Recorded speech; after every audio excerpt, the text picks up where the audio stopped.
Guardians Demon Purge arrives on the Nintendo Switch, a Castlevania-inspired spin-off from Galgun. Can this one overcome its more fan-service-based origins, and is it a must-buy release on the Switch? Well, that's what we're here to look at in today's review. My name is Alex, this is SwitchCorner, let's get started.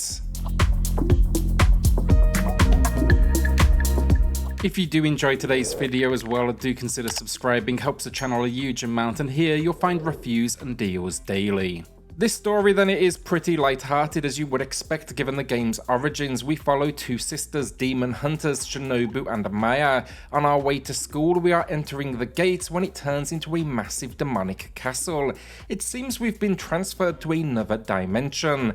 Now we must get to the bottom of this by climbing the tower, slaying of course demons and bosses along the way, while also then saving students that may have found themselves here. I enjoyed it, it's got some good banter between the two characters, and it definitely keeps things moving quickly.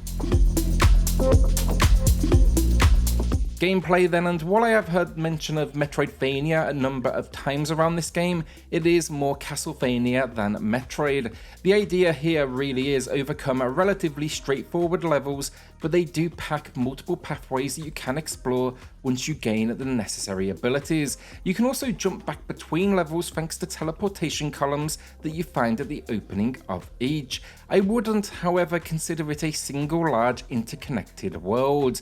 When you think you are completing the game as well, it actually kicks you all the way back to the beginning of the castle to redo it all at a dialed up challenge. Many of these locations now they basically become open. I'm not a fan personally of this method of expanding gameplay, but thankfully it still managed to add enough variety.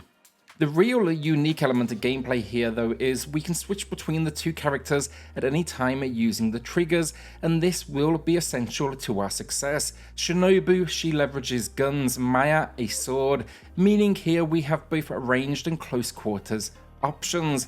Shinobu is for sure the weakest of the two, but the game gives her a larger health bar in return. The controls are quite restrictive initially as well, at least to get used to, very much feeling like Castlevania. I think gunplay is horizontal only, for example, so you really need to figure out a strategy. Thankfully though, the enemies they do play by the same rules, and for the genre it is not the most difficult. Here we get an easy difficulty, normal, and we also can unlock a hard mode on completion, as well as a boss rush mode challenge. The only thing I didn't enjoy with the normal difficulty, it adds a knockback effect when an enemy connects, and that can prove to deliver some what I'd consider cheap hits. I really like the character growth however though, as we do progress, each learns a slew of new skills, such as a rocket launcher, a healing option, a penguin which freezes enemies on screen, the ability to glide, and the list goes on. Levels have been well designed though to ensure you must at some point use all of these different sub-abilities, and this is really Inti showing their skill for the genre, which rarely disappoints. Once you defeat the bosses though for the first time, you unlock all the sub-weapons, but do not think that is the end either. By the second run of the game, it will start to even modify some of your core skills, including the ability to shoot vertically, as well as think if you hold down the shoot trigger long enough you will fire rockets. Switching between them, the characters will absolutely be essential though, and should one of your leads be downed, you'll be thrown back to the last checkpoint as the remaining character. Here you're going to need to get to their location to revive them with what is a brief button mash. I like the system a lot, but it does make the bosses a little easier than they should be, as you'll essentially just jump straight into the room, revive the fallen, and then of course if it happens again, repeat. It essentially removes the challenge. Should both characters fall, however, on normal difficulty and above, this would remove a life. For those interested as well, you can also play this game in local co-op. I wasn't able to test this unfortunately, but I'm sure it's an absolute blast considering you need to use both characters' abilities. Now outside of that, the multiple floors, they have a huge amount of environmental variety, from collapsing floors to clock towers with moving deadly cogs to a garden-like area where enemies can literally sprout from anywhere. It also packs a nice amount of variety with its enemy design, always introducing something new while evolving what you know with more challenging movesets. Bosses are a particular highlight, they are often screen filling, and again, they demand you master your sub-weapon selection. Should you find yourself struggling with a boss as well, the game will eventually give you a hint with a readable board in the room prior to their location. Problems for gameplay, very few honestly. I wish the jumping had a bit more weight, it can feel a little floaty initially, and I had a few spawn issues when a sister fell in battle. She was either in a slightly different location, at one point she actually disappeared till my next checkpoint, and also then I had one where she was moved to a different room entirely. Again, like as well, it's a shame the way then they went with a loop idea to artificially expand the gameplay. It just starts to feel a little repetitive. Honestly though, with the new skills in tow, it added just enough variety to keep me locked in, and I don't think genre fans are gonna be disappointed. It also has enough callbacks and the occasional bit of immaturity to link to its Galgun origins. It also then adds some replayability thanks to a new difficulty mode, boss rush mode, as well as built-in achievements. Visually then, I like this a lot. It's got that classic pixel look 32-bit, Inti always do good with this. Packed full of expressive characters and easy to identify platforms.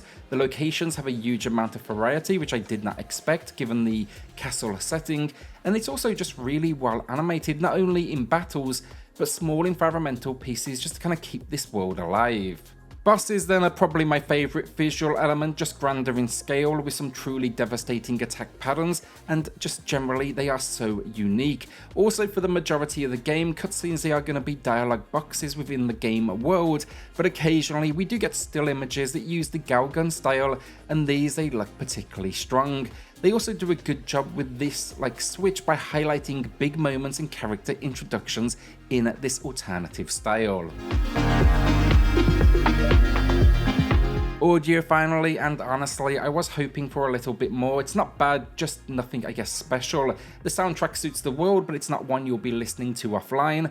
And then the voice acting packed in, there's a minimal amount, and I do think the characters generally sound good, but it gets extremely repetitive, especially with sub-weapons. Nearly every time you fire one of these, they say the exact same thing, and you're going to be using those weapons a whole lot. The attack sounds though and the minimal effects they do use, however, on top of all of this, they do sound strong. Guardians Demon Purge for the most part impresses. With its crossover, I wasn't really sure how this one would deliver, but they got a good balance of old school Castlevania gameplay while still paying its respect to the core series from where it has been developed, or at least where the characters have come from. The locations are unique, the gameplay is solid, and my main disappointment, as I've said now, is the way it simply repeats the castle to extend its runtime. With a new hard mode to unlock though, boss rush mode as well, it's definitely got a good amount of replayability in here for your cash, and you can definitely extend that even further with the game's built-in achievements. Today it's a good 7 out of 10 from me, even with its shortcomings, definitely had a good time. So will you be checking this one out, and let me know in the comments. With that, hit subscribe, join us here for reviews and deals daily, and I'll see you all on the next video. Thanks everyone.